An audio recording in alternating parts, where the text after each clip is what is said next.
reproduzia um padrão que eu estava sendo enganado. Então todo mundo falava aquelas repetições, todo mundo caía para trás e eu... Você acha que se te falassem que era possível você andar de ponta cabeça com as mãos no chão, provavelmente... Talvez era possível você... Cara, eu fazia isso, assim. Eu fiz isso outras vezes. Uma vez eu fui dar aula para um seminário e o pessoal me questionou sobre como é que era a minha experiência. Porque quando eu era dessas igrejas, eu não só caía para trás no espírito, como eu derrubava pessoas no espírito. Botar a mão na cabeça, orar e a pessoa desfalecer e tal.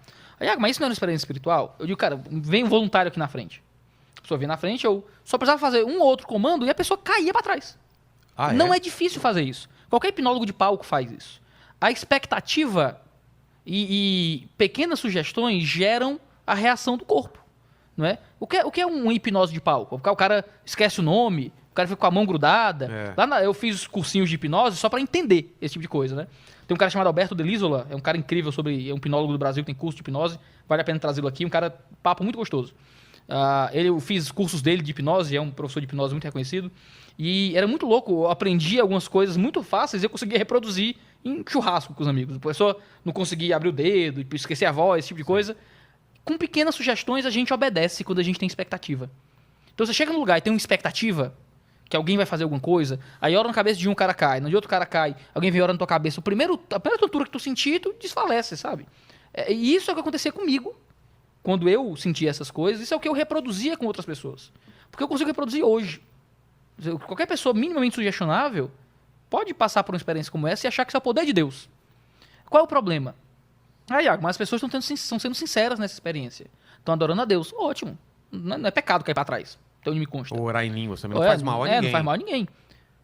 O problema é que muita gente ruim usa isso como argumento para validar a própria moral contra essas pessoas. Entendi. Eu tô vendo que aquele pastor tá orando em línguas... Como ele pode estar falando uma coisa ruim para mim depois? Aí o cara tá extorquindo meu dinheiro, às vezes ele tá fazendo algum tipo de abuso moral, religioso, até sexual, às vezes, mas na igreja ele ora e o povo cai para trás. Deus deve estar com esse cara. Então isso vira uma validação muito perigosa. Entendi. Porque o cara faz algo que não é espiritualmente qualificável, não é nem bom nem mal, é só neutro. É só uma coisa que ele sugestiona e as pessoas acabam obedecendo, achando que é para Deus. Estão até adorando a Deus no meio daquela algazarra toda. Mas isso acaba validando o ministério de homens ruins, muitas vezes. E isso é o que dá medo. E é isso que muitas vezes meu trabalho de educação teológica na internet tenta resolver. Porque às vezes você escuta tanto absurdo, o pastor fez isso, o pastor fez aquilo. A gente recebe na igreja gente que às vezes pede para conversar com a gente, passa 4 horas conversando, chorando. Dizendo, e o pastor me fez ser empregada doméstica dele de graça por 2 anos, não sei o quê. Como e sabe? Assim? E porque o poder religioso, Vilela, é um poder muito forte. O poder de opressão a partir da ideia de Deus é uma coisa terrível, assim. Se o homem consegue controle religioso sobre as pessoas, ela está falando da vida eterna delas, do contato com o que é eterno. Se a pessoa acredita nisso, se submete a um homem que fala com a voz do divino, aí o cara diz, você tem que provar que você é realmente humilde, você tem que provar que você realmente é servo de Deus, você está arrependido do seu pecado. E você vai ter que vir aqui fazer isso, vai ter que resolver aquilo, vai ter que dar isso, vai ter que dar aquilo. E isso é uma coisa muito terrível. Muito da minha motivação em construir teologia na internet é tentar ajudar as pessoas a pensarem a partir da palavra de Deus, para que, caso elas estejam diante desses canalhas que usam a fé como fonte de lucro e fonte de benefício pessoal, elas tenham como se defender a partir da Escritura. Mas você acredita que a autoridade espiritual... Você acredita em autoridade espiritual? Não sei o que você quer dizer com isso. No sentido de que, a partir do momento que você entrega essa autoridade a um pastor, ele tem uma autoridade espiritual sobre sua vida. Porque você escuta isso em pregação, você entendeu o que eu falei, né? Por exemplo, Jesus tinha uma autoridade sobre todos nós, foi passada para pastores, para não sei o que, até para mim, a minha autoridade sobre meu filho, por exemplo, e a minha palavra tem uma força em relação a ele, o pastor tem uma força em relação a mim. Existe essa hierarquia de autoridades? Entendi. Ou não? A Escritura trata os líderes das igrejas como guias, não é? Eles são pessoas que servem, né? As 3 palavras usadas no Novo Testamento é pastor, presbítero e bispo. O pastor é a analogia com um pastor de ovelhas. É alguém que está guiando ali as ovelhas, alimentando, nutrindo. Né? A palavra presbítero é literalmente homem mais velho. Então ele é alguém mais sábio, alguém que tem uma sabedoria para dar e tal. A palavra bispo, se eu lembro bem, o sentido grego é de alguém que vê de cima. Alguém que está vendo assim por cima e vendo as coisas com um pouco mais de acurácia, juntando as peças e organizando tudo. As linguagens geralmente não são linguagens de muita opressão. São linguagens de cuidado, de alimento, de sabedoria, de percepção. não é? A Bíblia fala sobre considerar os pastores no Senhor, sobre a linguagem bíblica de submissão, que às vezes é muito mal entendida, né? De você dar atenção e dar respeito a algo que alguém mais velho ou mais inteligente, ou o que é que seja, tem para dizer. Caramba. Já gastei te falando. Quer tomar alguma coisa? Obsessor. Eu senti. Esse obsessor sai com o omeprazol, então Ele fala isso pra me deixar com medo, entendeu? Porque não, pode estar no parão. Você tá abençoado aqui Tá hoje. abençoado? Tá abençoado. Quero uma bênção aqui mesmo. Darei. Ó, se você quiser, eu oro no final. Tá bom. Pode fazer uma reza de limpa espírito. Tem essa briga, porque quando eu tava na igreja evangélica, eu não podia falar reza, era oração. Não tem esse negócio? Mas nos Estados Unidos é tudo pray. É a mesma coisa, né? É a mesma coisa. Tá vendo? É só porque o pessoal quer separar. Bater o seu ponto de que não, aqui é diferente. Mas você entendeu meu ponto? Entendi, a autoridade que eu tô falando não é nem de... Não, mas é isso que eu quero dizer.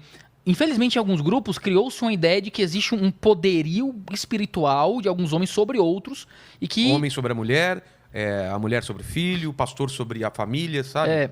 Existem relações de autoridade e submissão na Bíblia, obviamente. Não é? Se eu tenho uma mãe, algo que minha mãe me diz, não é a mesma coisa que um desconhecido me diz. Não é? Se minha mãe me dá um conselho, eu sou casado, pago minhas contas. Né? Mas se minha mãe vem me dar um toque, cara, é outra coisa. Lá na igreja a gente tem um conselho, que é o presbitério. São homens eleitos pela igreja para cuidar da administração da igreja e tal. São 11 homens, acho que não, 9, eu esqueci, tem que contar. Acho que são 9 homens. E a gente delibera e tal, e eles têm total autoridade para falar o que quiser, para me repreender se eu fizer uma coisa errada e tal. Algo que eles dizem tem um peso muito maior do que um desconhecido na rua, do que um hater de Twitter, né? Então existem essas relações de que se um pai fala uma coisa para um filho, tem um peso diferente. O problema é que isso é atrelado a um tipo de impostura espiritual que se o pastor mandar, eu tenho que obedecer. Não, é isso que eu quero dizer. Digamos que existe um mundo espiritual, um mundo físico, e isso está além do mundo físico. Pois é muito complicado pensar assim. Porque é claro que um pastor, ele está acima de um obreiro, alguma coisa assim. Mas é acima no sentido de que ele tem um serviço a mais para dar. Isso eu entendo, isso é fato. É porque em muitas comunidades, galera, até quem não é crente, assim, que não é de igreja e tal, imagina que é uma estrutura hierárquica muito forte, militar quase, que um manda no outro, e em alguns contextos pode até existir. Mas o pastor é alguém que serve, ele é um pastor de igreja, ele está ali... O pastor ele não está mandando nas ovelhas, pura e simplesmente. Ele está alimentando, dando água, dando comida e guiando por um caminho, né? Consolando, né? Se o Senhor é meu pastor, seu cajado e sua vara me consolam, né? A ideia de um presbítero é alguém que está dando sabedoria. Então, a ideia é que o pastor serve, ele se dá. A linguagem de Paulo é muito bonita. Paulo fala em 2 Coríntios 4 que o ministério dele como pastor era que Deus em mim opere morte para que em vós opere vida. Então, Paulo era um cara que apanhava, que pregava em lugares longe, que vivia pobre, que não tinha muito dinheiro, que se sacrificava pela igreja, que mandava presbíteros cartas e tal, que mandava carta na prisão. O cara preso. Se eu tô preso, eu quero que todo mundo se dane. Tô preso. É o povo que vem aqui me consolar. Ele preso mandando carta pros outros. Me preocupo com a fé de vocês e tal. O cara olhava para fora, né? E sofria. E ele diz, Deus opera em mim morte para que em vós opere vida. A ideia é que o pastor é alguém que está se sacrificando pelo benefício dos outros, né? Que, meu telefone vive no silencioso, mas quando eu vou dormir eu boto ele para tocar. Porque eu recebo ligações 1 da manhã, 2 da manhã, de conflito no casamento, minha esposa saindo de casa, né? Você tem que estar lá. Eu estive lá sentado na sala quando a esposa foi dizer pro marido que traiu o marido. Porque ela tinha medo do marido ter uma reação diferente, né? Entendi. Você tá lá no velório, você tá lá no nascimento. Você é um cara que tá servindo, é um cara que tá lá ajudando. Quando você olha só pro cara no púlpito cobrando dinheiro, dessas igrejas sensacionalistas, você imagina, pastor é só um bando de interesseiro ladrão.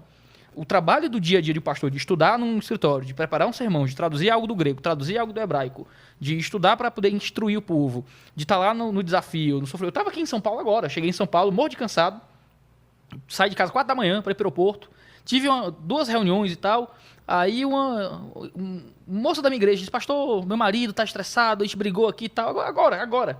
Aí você pode ligar para ele? Aí depois, tô ligando, aí cara, tudo bem, tá, vamos marcar de conversar, tá tudo bem aí e tal, não sei o quê, tua esposa tá preocupada.